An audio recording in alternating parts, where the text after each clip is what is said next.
The emergency session of the United Nations Security Council erupted into chaos seconds after the Temunitu transmission ended. Representatives shouted over each other in a cacophony of languages, while technicians frantically tried to trace the alien signal's encryption. Admiral Chen watched the pandemonium unfold on her secondary monitor aboard the Resilient, her expression carefully neutral despite the cold dread settling in her stomach. 28 years of military service, and nothing in her training had prepared her for this moment. "Admiral, we're receiving unusual energy readings from the largest vessel," Lieutenant Park reported, her fingers dancing across the holographic display. "It appears they're scanning our entire communications network simultaneously." Chen nodded. "Let them look. Maintain open frequencies on all channels." She turned to her XO. "Commander Rice, what's the status on our kinetic defense platforms?" "Operational but ineffective, Ma'am," Rice replied, his voice low enough that only she could hear. "Based on their shield signatures, our most powerful weapons would be like throwing pebbles at a mountain." An alert chimed on Chen's personal device, a classified message from Central Command. She scanned it quickly, her jaw tightening at the final directive. "Prepare contingency measures for resistance after initial defeat." Earth was already preparing to lose. Deep within the primary Temunitu vessel, the collective consciousness analyzed the human response patterns with increasing frustration. The crystalline cognitive matrices that formed the hive mind's processing center pulsed with unusual activity as conflicting data streams required additional computational resources. Anomaly detected in social structure node Alpha 372. One subroutine reported. Humans simultaneously preparing multiple conflicting response scenarios. Clarification required. The primary consciousness responded. "Are they surrendering or preparing defense?" "Both," came the reply, and 17 other response patterns simultaneously. Individual decision nodes acting with partial autonomy. This was unprecedented. In 12 previous planetary conquests, species had responded with logical consistency, unified resistance, immediate surrender, or attempted negotiation. The Temunitu success rate remained perfect because behavior patterns could be calculated with 99.97% accuracy once initial variables were established. Humans defied standard modeling. Their neural structures contained chaotic elements that created unpredictable decision trees. Their communication systems transmitted contradictory information simultaneously. Their military assets moved according to no discernible pattern the Temunitu could identify. Extend analysis phase by 21% beyond standard protocols, the hive mind decided.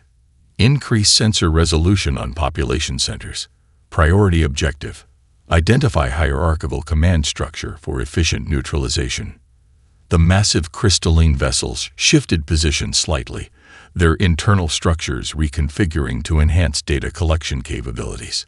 Focused energy beams, invisible to human detection systems, swept across major cities, military installations, and communication hubs, building the most comprehensive invasion model the Temunitu had ever required for a species at this technological level.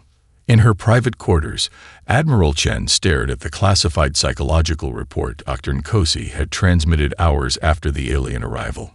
Most of it contained expected analysis, population panic metrics, military morale assessments, leadership stability projections under extreme stress. But one paragraph caught her attention. The geometric precision of Temunitu communications and ship formations suggests a consciousness bound by mathematical absolutes. If their psychology follows their technology, they may be incapable of processing true randomness or genuine paradox, concepts humanity has explored philosophically for millennia. This could represent either our greatest vulnerability or our one possible advantage. Chen closed the file and looked out her viewport at the alien fleet hanging in Earth's orbit. Beautiful, terrifying, perfect in their crystalline symmetry. Too perfect, she whispered to herself, an idea beginning to form. She opened a secure channel to the Pentagon, requesting immediate access to personnel files for tactical officers with disciplinary citations for unconventional strategic approaches. Military speak for those who didn't play by the rulebook. If humanity couldn't match the Temunitu's technological superiority, perhaps they could leverage something the aliens had never encountered before: gloriously human unpredictability. Dr. Nkosi's laboratory transformed into an impromptu war room as she projected a three-dimensional model of what they'd managed to decode from the Temunitu transmission. The crystalline structures rotated slowly in the holographic display, pulsing with complex data patterns. Their communication isn't just language, it's mathematical proof. She explained to the hastily assembled team of linguists, mathematicians, and xenobiologists. Every statement contains embedded validation algorithms. They don't just say something. They simultaneously prove its truth according to their logical framework.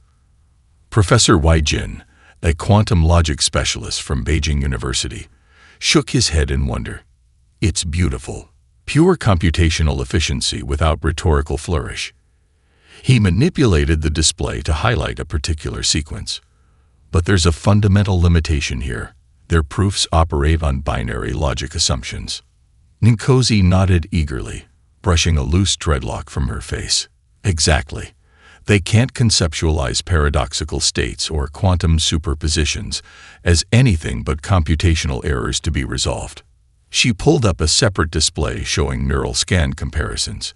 Human brains naturally hold contradictory thoughts simultaneously.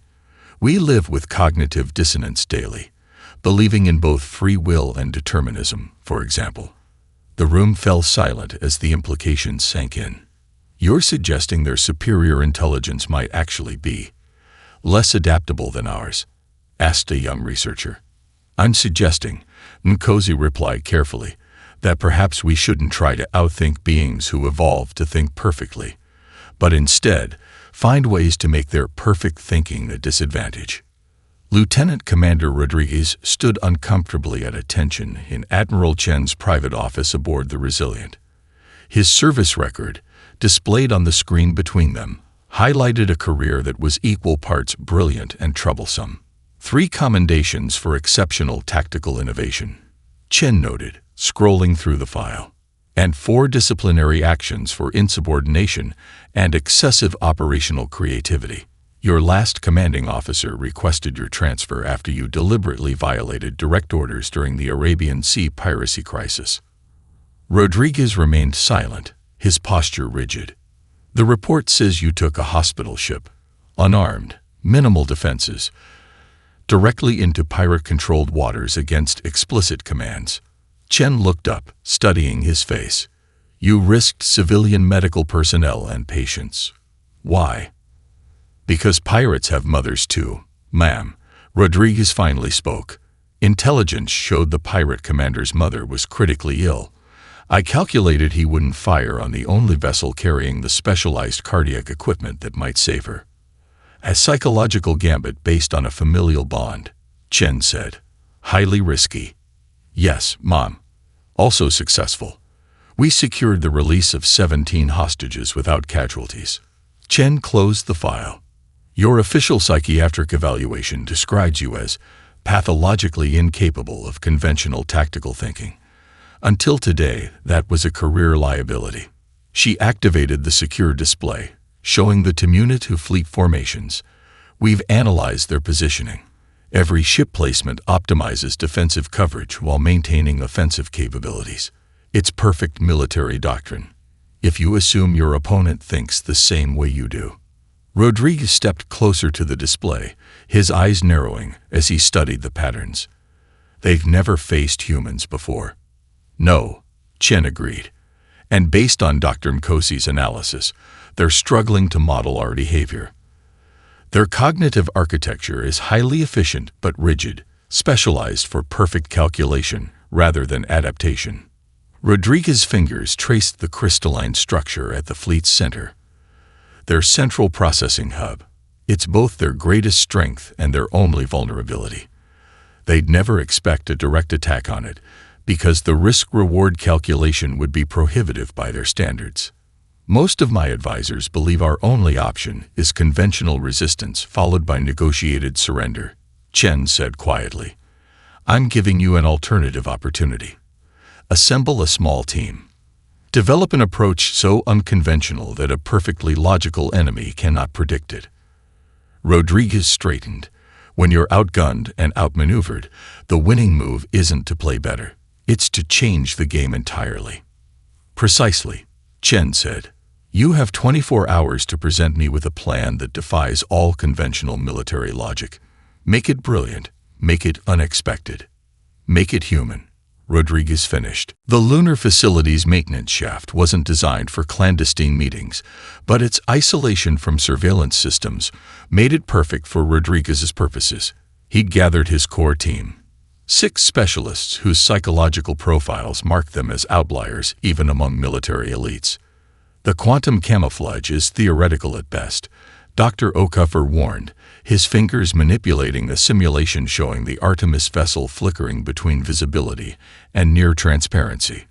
We've never field-tested it against advanced sensors, let alone alien technology. That's precisely why it might work, Rodriguez countered. The Temunitu will be scanning for known cloaking methods. This operates on principles they won't expect quantum uncertainty rather than light bending. Major Kim adjusted the holographic display, adding potential energy signatures. We should deliberately leak faint traces of conventional cloaking attempts, she suggested. Let them detect and dismiss those while the quantum camouflage operates beneath their notice. Misdirection. Rodriguez nodded. I like it. Lieutenant Diaz, their navigation specialist, spoke up from where he sat cross-legged on a supply crate. I've plotted 17 possible approach vectors. The most promising is also the most absurd. He projected a spiraling path that seemed to waste fuel with unnecessary maneuvers. It mimics the flight pattern of space debris affected by solar radiation pressure. Ships don't fly like this. Debris does. Perfect, Rodriguez approved. The less it looks like a tactical approach, the better. Dr. Nkosi had been silent, focused on modifying the neural interfaces spread before her on a makeshift workbench. She looked up finally, her expression troubled. These interfaces weren't designed for alien consciousness, she warned. I've modified them based on the crystalline patterns we've observed, but the mental link will be unpredictable. The human brain isn't structured to process information the way they do. What's the worst-case scenario? Rodriguez asked directly. She met his gaze unflinchingly. Cognitive dissociation. Permanent psychosis. Death. The shaft fell silent. Can you buffer the connection? Rodriguez asked. Create something like a translation layer between their thought structures and ours. Nkosi's fingers traced the neural filaments thoughtfully. Possibly. I could introduce a quantum field that maintains superposition between their binary logic and our more flexible cognition. It would allow limited communication without full integration. Do it, Rodriguez ordered, and prepare emergency disconnection protocols for everyone. If someone's mind starts breaking, we pull them out immediately. 3 kilometers away, in the lunar facility's main hangar, Commander Reyes oversaw the visible preparation of conventional defensive forces, a show carefully choreographed for Temunitu observers. Shuttles loaded with weapons systems departed regularly for Earth-orbiting defense platforms that everyone knew would be ineffective against the alien technology. Make sure the Harrington Chen defensive formations are perfectly by the book, Reyes instructed the fleet coordinators. The aliens need to see exactly what they expect to see. Humanity preparing its best conventional defense. A young ensign approached with a data tablet. Sir, Admiral Chen requested status updates on the Artemis preparation. Reyes kept his expression neutral. What Artemis? We have no record of such a vessel in this facility.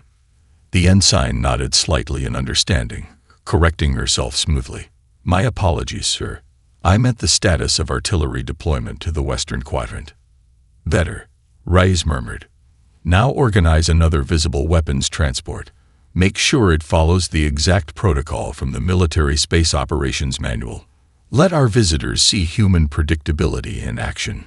In the vacuum of space above them, the Temunitu continued their observation, their crystalline ships occasionally adjusting position with mathematical precision. The hive mind processed terabytes of surveillance data, constructing increasingly accurate behavioral models of human military doctrine. Their models predicted Earth's defense with 92.7% accuracy, a lower confidence rating than any previous conquest, but sufficient for victory planning. They detected no significant anomalies in human preparation beyond the expected chaos of a species facing extinction.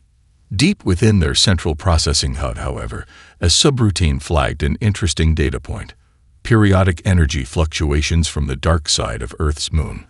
Fluctuations too small to warrant primary attention, but unusual enough to be logged for future reference. The Temunitu, perfect in their logic, dismissed it as a minor anomaly not worth diverting processing resources to investigate. Specialist Vasilev monitored the Artemis's minimal life support systems as the vessel drifted through the debris field of a previously destroyed Earth satellite. His breathing inside his suit sounded unnaturally loud in the near-silent craft. "Solar radiation spike in 30 seconds, he reported, checking the data on his wrist display. Perfect timing. Rodriguez nodded, his eyes fixed on the looming crystalline structures ahead. From this close, the alien fleet was breathtaking.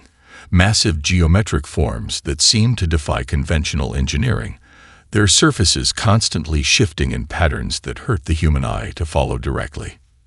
"Everyone confirm neural interface calibration," Dr. Nkosi instructed, her voice steady despite the tension. Each team member reported their status as she monitored the readings on her specialized equipment. "Remember, when we connect, maintain focus on your specific mission parameters. Don't get distracted by what you might perceive inside their network." The solar flare erupted right on schedule, bathing the region in electromagnetic interference that would mask their final approach. Rodriguez gave the order: "Final vector lock. Prepare for impact maneuver." Lieutenant Diaz punched in the last calculations, then strapped himself securely into his impact harness. Collision course with Temunitu auxiliary vessel confirmed. Impact in 47 seconds. An odd calm settled over the team. They had moved beyond the realm of conventional military operations into something that had no precedent in human history, or Temunitu conquest patterns. "I need to say something," Rodriguez addressed the team. "The odds of all of us surviving this mission are not good. But the approach itself, the mathematics of surprise, those odds are in our favor precisely because they're so poor by conventional calculation. The Temunitu would never attempt this, which is exactly why it might work." The auxiliary vessel grew larger in their viewport, a crystalline structure roughly the size of an Earth destroyer, its surface etched with complex patterns that served functions human analysts could only guess at. "Brace for impact in 10, 9. Rodriguez closed his eyes briefly. "One impossible shot. 3, 2, 1.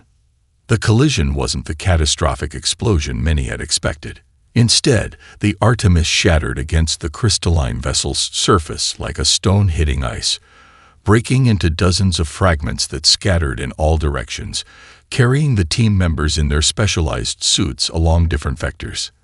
The alien vessel registered minimal damage, its outer layer absorbing and distributing the impact energy efficiently. For several critical seconds, the Temunitu defense systems classified the event as a debris collision, a common occurrence in crowded orbital space. By the time the hive mind registered the unusual composition of some debris fragments, the strike team had already scattered into the wider debris field, their vital signs suppressed by the specialized suits, their neural signals masked by the quantum shielding Dr. Nkosi had developed. Rodriguez tumbled through space, using minimal thruster bursts to stabilize his trajectory toward the central processing hub. The massive crystalline structure loomed ahead, its surface pulsing with internal light patterns that seemed almost like a heartbeat. Through his specialized helmet display, he could see the ghostly indicators showing team members' positions, scattered but mostly on course. 3 signals were already dark. The impact had taken its toll. His comm unit crackled with Major Kim's voice, barely audible through the interference. Primary target acquired. Converging on southeastern quadrant as planned. Acknowledge, Rodriguez responded, firing his suit thrusters in a precisely calculated burst that sent him on a final approach vector to the massive crystal structure. Maintain communication discipline. Approach using random burn patterns only. As he closed in on the alien processor, Rodriguez noticed something unexpected. The crystalline surface wasn't uniformly solid. It contained microscopic pores that seemed to inhale and exhale, as if the entire structure was somehow breathing. It's not just a computer, he realized with sudden clarity. It's alive. His magnetic grapples deployed automatically as he came within range, latching onto the alien surface with a gentle impact that would register as nothing more than cosmic dust to the massive structure's sensors. 9 other impacts followed in irregular sequence, the survivors of his team making contact with their target. Against all odds, against all logic, they had reached the brain of the Temunitu fleet undetected. Phase 1 of the impossible was complete. The crystalline surface beneath Rodriguez's specialized gloves pulsed with alien energy that made his skin tingle even through the insulated material. Captain Wong worked beside him, her fingers dancing across the translucent material as she deployed specialized interface devices designed to create a connection point. "It's responding differently than we anticipated," she whispered, watching as the crystal surface dimpled inward around her tools instead of resisting them. "Almost like it's curious." "Good curious or bad curious?" Rodriguez asked, keeping watch as the other team members secured their positions along the structure's exterior. Wong shook her head. "Unknown. But it's not triggering defensive protocols yet. Establishing initial connection now." A soft chime indicated successful interface. Dr. Nkosi moved forward, the neural interface equipment secured to her back in a specialized pack. "We have limited time before they detect the intrusion," she reminded them. The neural interfaces need to be deployed simultaneously to distribute the access load. The team positioned themselves at calculated intervals around the structure's curve.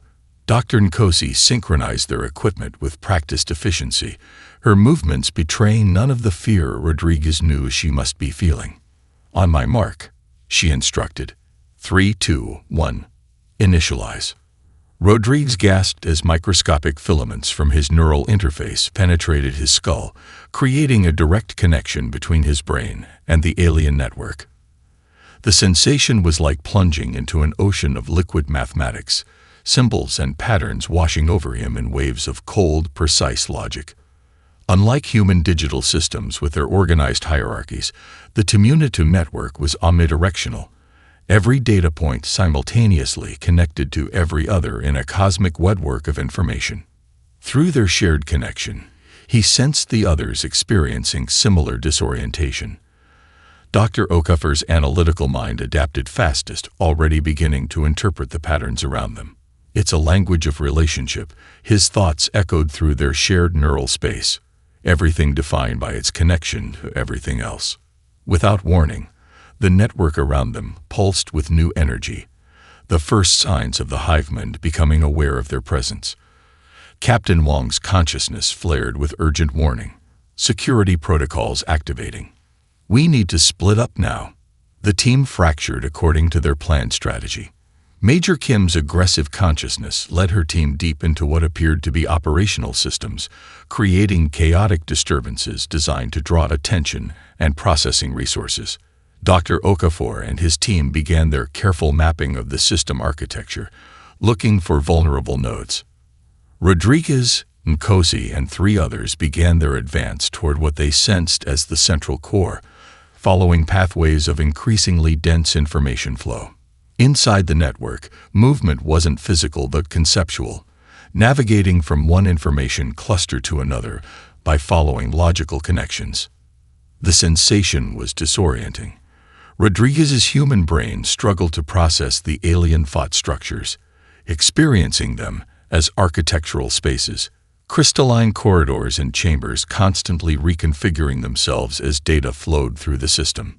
Stay focused on the mission parameters, Nkosi reminded them, her consciousness, a stabilizing presence. Don't try to understand everything you're seeing. Specialist Chen's consciousness suddenly flared with panic. Something's coming. Multiple somethings. Moving fast. Rodriguez sensed it too. Concentrated packets of Temunitu consciousness converging on their position from multiple vectors. Not security programs as they'd expected, but actual fragments of the hive mind itself, deployed as defensive constructs. They're adaptive, Nkosi observed with scientific detachment despite the danger. Learning our patterns already. Rodriguez made a split-second decision. Everyone shift access protocols to random sequence. No patterns for them to learn. The human minds scattered their approach, each creating unpredictable pathways through the network. The Temunitu constructs faltered momentarily, their perfect efficiency suddenly a limitation when confronted with apparent chaos. In that brief window of confusion, Rodriguez sensed something unexpected. A flicker of what could only be described as surprise emanating from the alien consciousness. Not the algorithmic adjustment to unexpected data, but something more profound. Something almost emotional. They'd never encountered minds like ours, he realized. Minds that embrace contradiction and uncertainty. He pushed forward, leading the team deeper into the alien consciousness, toward what felt like a gravitational center pulling all information toward it. Ahead, through the abstract space of the network, a structure of overwhelming complexity took shape. The core consciousness chamber where they would deploy their final weapon. I see it, he communicated to the others. The center.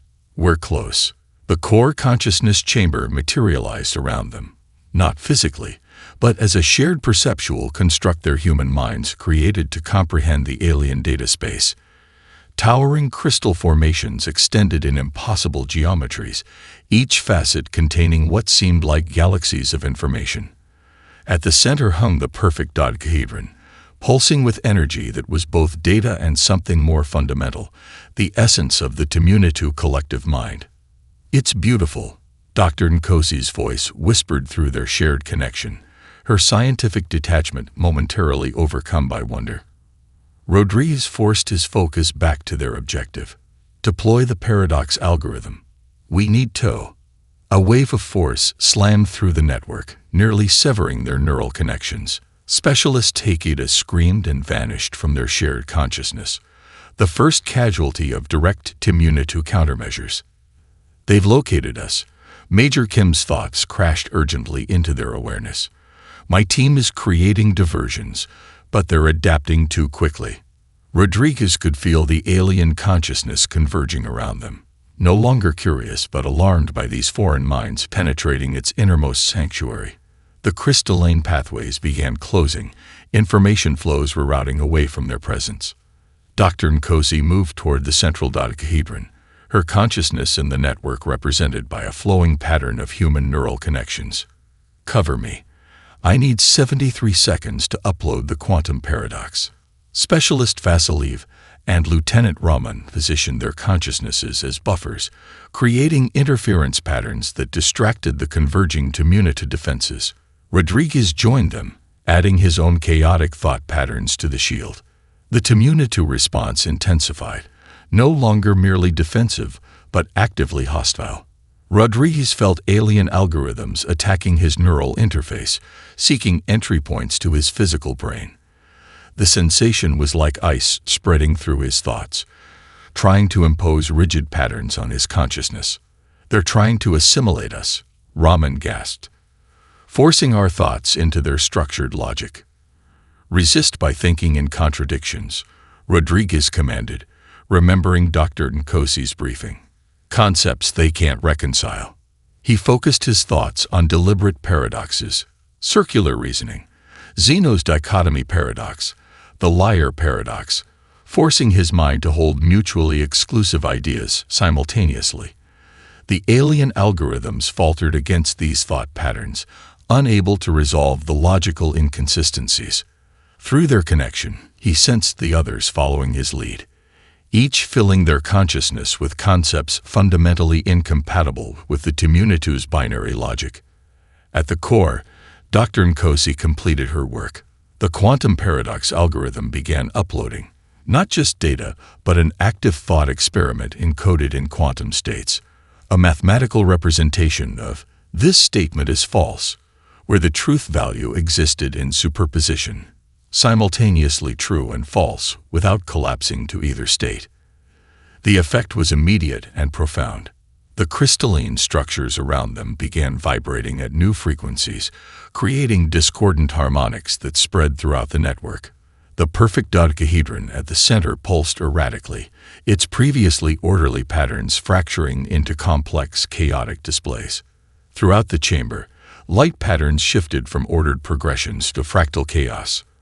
Rodriguez sensed the alien consciousness diverting massive processing resources to resolve the unresolvable paradox, like a person unable to stop thinking about an unsolvable riddle. "It's working," Dr. Nkosi confirmed, her scientific detachment returning. "They're committing cognitive resources to the paradox at an exponential rate."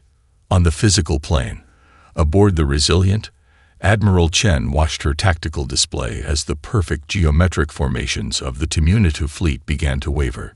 Ship positions drifted by microscopic margins, barely detectable but unprecedented in their previous encounters. "Launch the conventional strike," she ordered, her voice steady. "All platforms, coordinated barrage." Earth's defense systems activated simultaneously.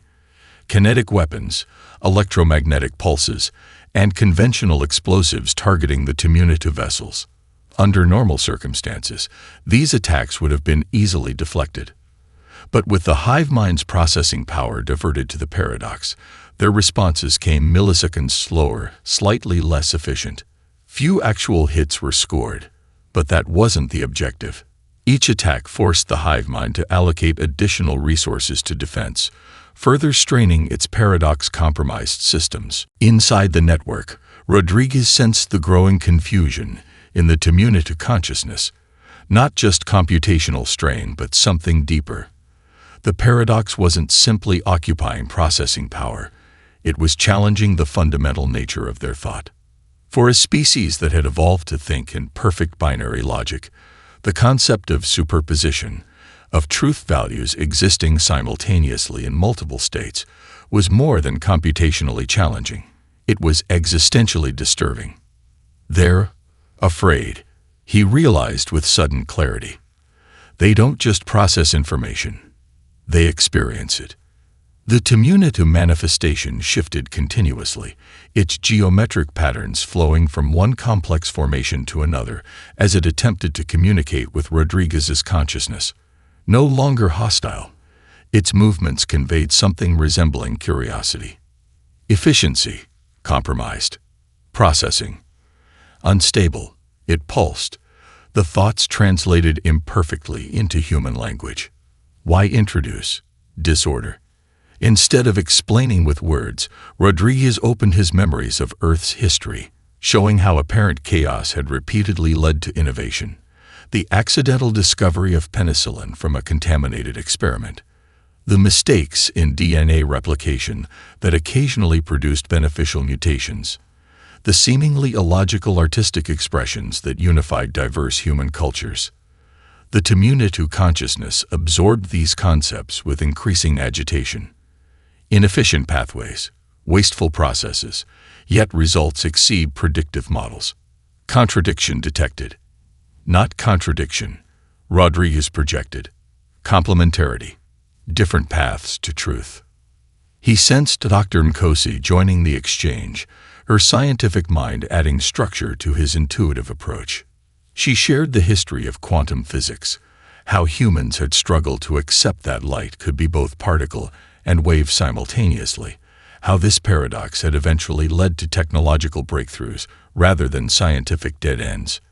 "Your perfect logic is both your greatest strength and your critical weakness," she explained. "You've optimized for efficiency at the cost of discovery. You conquer because you can no longer create." Through their connection, Rodriguez glimpsed the Temunitu in return, their evolution from silicon-based organisms to a vast, distributed intelligence spanning multiple star systems. They had achieved near perfection millennia ago, their society stabilizing into ultimate efficiency. What they called conquest, they understood as optimization, incorporating useful aspects of other species while discarding what they deemed inefficient or redundant. They had never encountered a species that valued the very inefficiency they sought to eliminate. Human contradiction.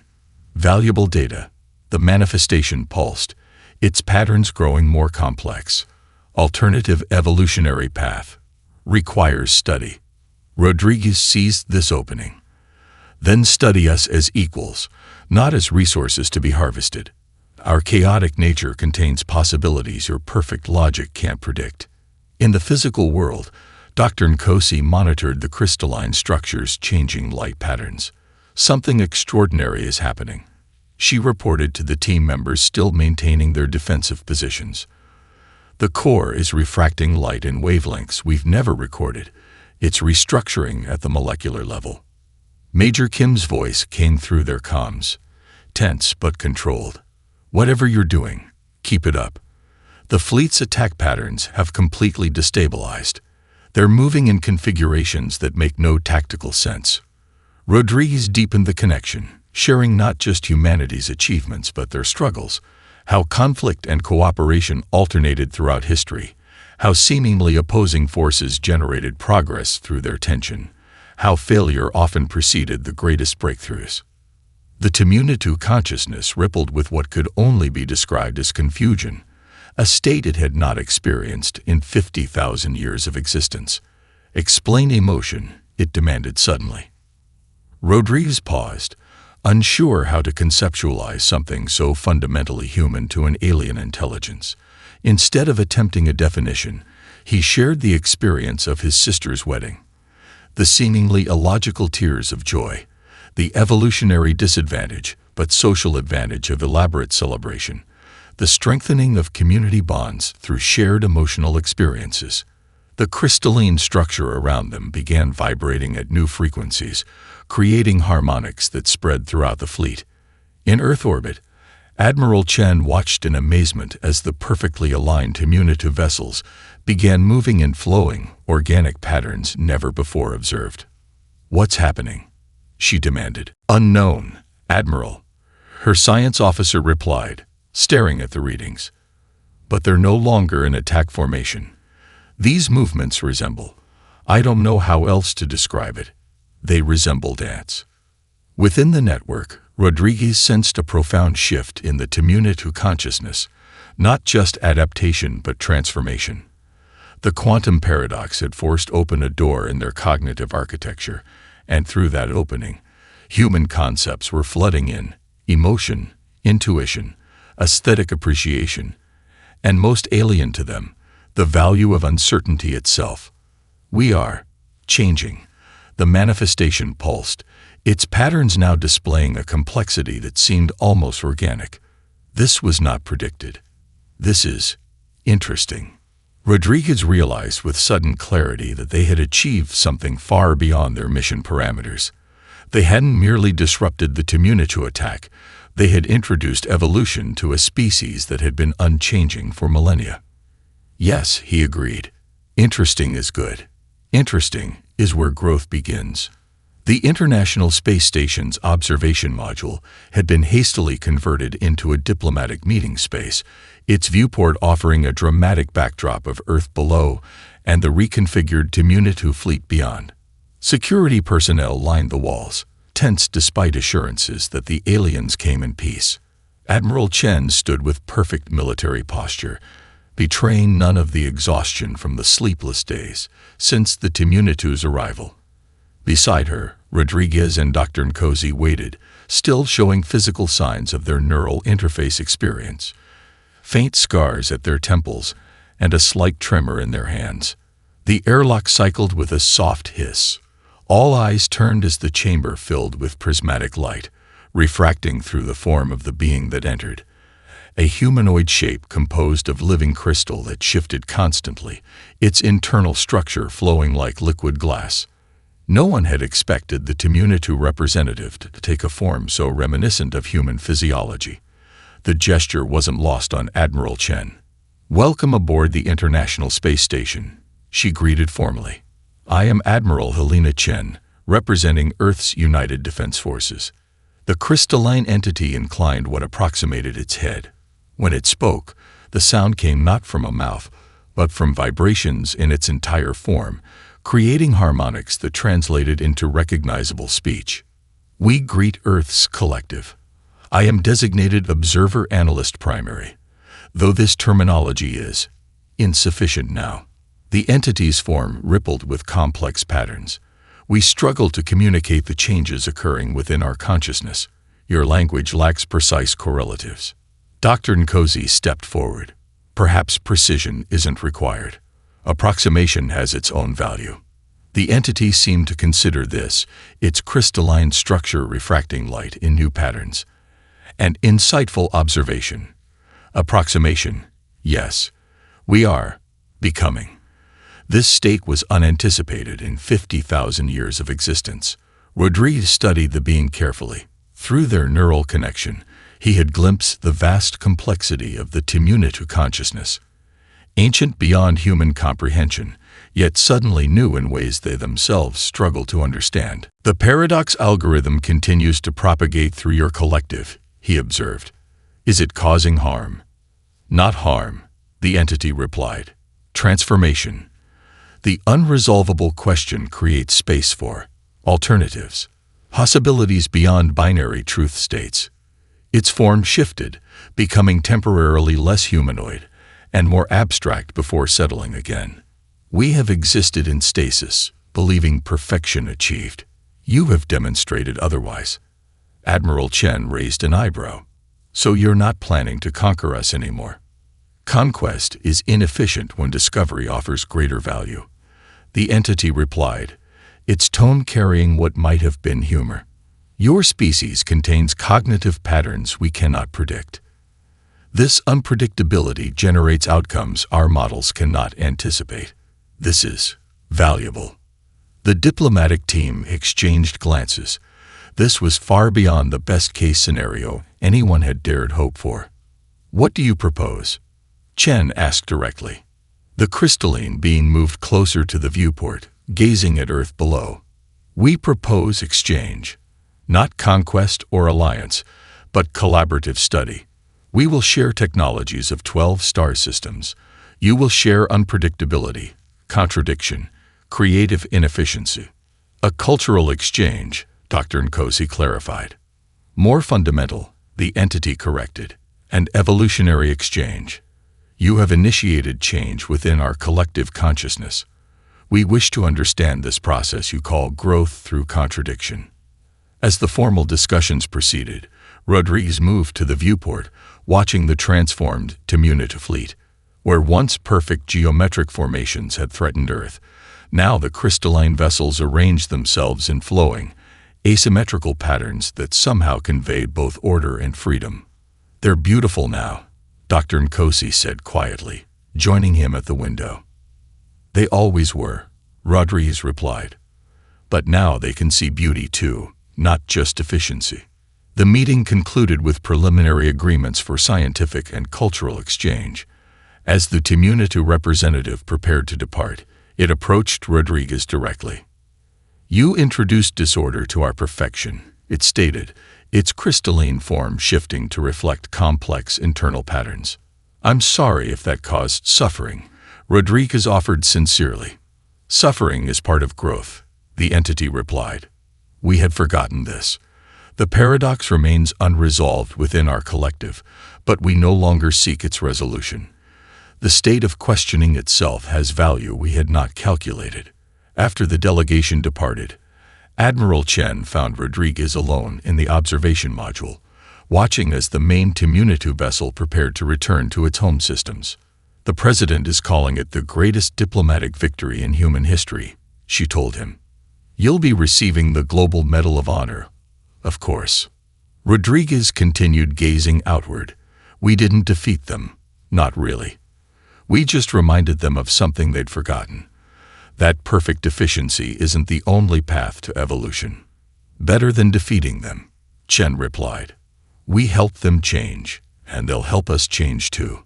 As the alien fleet departed in a final dazzling display of refracting light, Rodriguez reflected on the peculiar victory humanity had achieved, not through superior firepower or technology, but through the uniquely human ability to embrace paradox, to find strength in contradiction, and to see possibility in the spaces between certainties. One unconventional strike against an overwhelmingly superior force had accomplished what no conventional warfare could have. It had transformed an enemy into a partner by sharing the most powerful human trait of all, the capacity to evolve through the very chaos other species sought to eliminate. One strike, he murmured to himself. One win. Behind him, the communication system chimed with incoming transmissions from Earth, scientists, diplomats, and leaders, all eager to begin the unprecedented exchange with their new allies. The future that had seemed so dark just days ago now opened before humanity, filled with possibilities no logical analysis could have predicted. And somewhere in the vast network of Temunitu consciousness, a quantum paradox continued its endless dance between truth states, a reminder that some questions are more valuable unresolved than answered.